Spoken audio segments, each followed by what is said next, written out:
এই সংকট থেকে কি আর উত্তরণের কোনো পথ আছে? আর তো বেশি দিন সময়ও নাই।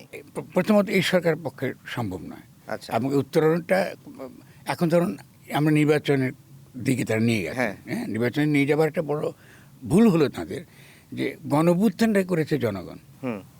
কিন্তু তারা কথা বলেছেন যাদের সঙ্গে, তাদেরকে আমরা রাজনীতি ভাষায় বা অর্থনৈতিক বিশ্লেষণে দেখতে বলি লুটেরা এবং মাফিয়া শ্রেণী, আচ্ছা। এদের প্রতিনিধি। হ্যাঁ। মানে এরা শুধু নির্বাচন করতে চায় এবং ক্ষমতায় গিয়ে আবারও লুটপাট করতে চায়। তো ফলে আপনি একটা কথা নিশ্চিত বলতে পারেন যে এই নির্বাচন হলো যেই যাক, শেষ পর্যন্ত স্থিতিশীল হবে না। আমরা আরেকটা অস্থিতিশীল আপনার দিকে যাচ্ছি, বাস্তবতার আপনি দিকে। এই প্রসঙ্গে একটা কথা বলেছিলেন যে নির্বাচন হয়ে গেলেও ক্ষমতা ভারতের হাতেই থাকবে। হ্যাঁ, কারণ এই সরকার তো এসেনশিয়াল এখনো ভারতীয় সরকার। কারণ আপনি তো ব্যক্তির দ্বারা তো আমার কিছু বোঝা যায় না। আপনি এটা হেটোরিক, মানে আপনার কেচ্ছা কাহিনী বলে তো আপনার বলতে পারবেন না। কারণ এই সরকারের যত প্রতিষ্ঠান, যতগুলো প্রতিষ্ঠান, আমলাতন্ত্র বলুন, এখানে ব্যবসা বাণিজ্য বলুন, সবই তো আপনার সেই আগেরই লোকজনই আছে।